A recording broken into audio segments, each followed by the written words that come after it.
সারা বাংলাদেশের মানুষ জানে যে এই 16 বছরের ফ্যাসিস্ট বিরোধী আন্দোলনে তারেক রহমানের ভূমিকা কি। তারেক রহমান সুদূর এই যে দেশ থেকে বিদেশে চলে গিয়েছে, এটাও তো একটা ষড়যন্ত্রের অংশ। এটাও তার নির্যাতনের কারণে সে টিকতে না পারে দেশের বাইরে চলে গেছে। দেশের বাইরে থেকে কিভাবে সে বিএনপিকে একীভূত করে রাখছে, কিভাবে দেশের জন্য আন্দোলনের জন্য বিএনপিকে নেতৃত্ব দিছে, এটা সারা দেশের জনগণ জানে।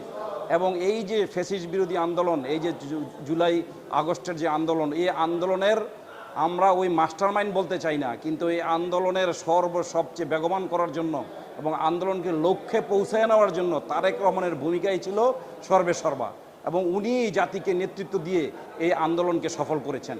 এটা হলো আমাদের বক্তব্য। আমরা তারেক রহমানকে মাস্টারমাইন্ড বানাতে চাই না। উনি হলো এই সারা বাংলাদেশের ফ্যাসিস্ট বিরোধী আন্দোলনকে সফল করার জন্য যত রকমের যত প্রক্রিয়া দরকার ছিল সমস্ত প্রক্রিয়া শেষ করেছেন, ব্যক্তিগতভাবে তদারকি করে প্রক্রিয়া করে দেশ থেকে ফ্যাসিস্টকে বিদায় করেছেন। এবং ভবিষ্যতে 31 দফা কর্মসূচি দিয়েছেন, জাতির কাছে উপহার দিয়েছেন। এই 31 দফা কর্মসূচির মাধ্যমে সারা বাংলাদেশকে কিভাবে জাগরণ তুলে দিয়েছেন এবং জাগরিত করেছেন।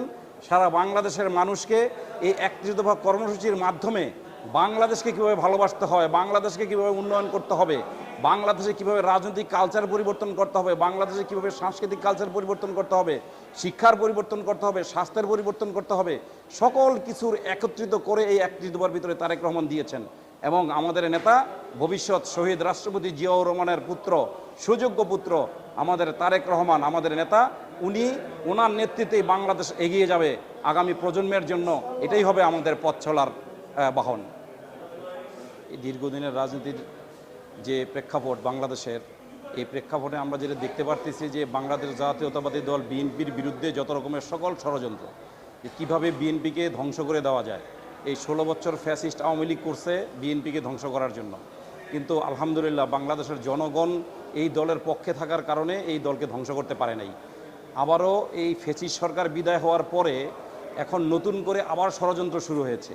আর একটা নতুন ষড়যন্ত্র এই জন্য যে বিএনপিকে ক্ষমতায় আসতে দেওয়া যাবে না, কারণ বিএনপি যদি ক্ষমতায় আইসা পড়ে তো বিএনপির দ্বারা এবার এরকম দেশের পরিবর্তন হবে, এরকম কাজ হবে।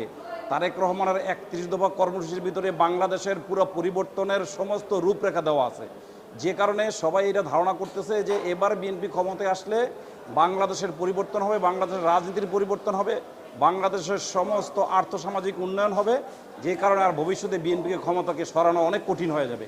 যে কারণে বিএনপির নির্বাচনের আগেই এবার নির্বাচন বন্ধ করার প্রক্রিয়া চলতেছে এবং নির্বাচন যাতে না হইতে পারে সে ব্যাপারে চেষ্টা চলতেছে। আর যদি নির্বাচন হয়েও যায়, যাতে কীভাবে বিএনপিকে ক্ষমতা থেকে দূরে রাখা যায় সেইভাবে ষড়যন্ত্র করা হইতেছে। ইনশাআল্লাহ কোনোরকম কোনো ষড়যন্ত্রই এই ধোপে টিকবে না। বাংলাদেশ জাতীয়তাবাদী দল দেশনেতা আমাদের দেশনেত্রী বেগম খালেদা জিয়ার নেতৃত্বে, আমাদের নেতা তারেক রহমানের নেতৃত্বে এদেশে বাংলাদেশের সরকার গঠন করবে এবং এই দেশের উন্নয়ন করবে ইনশাআল্লাহ।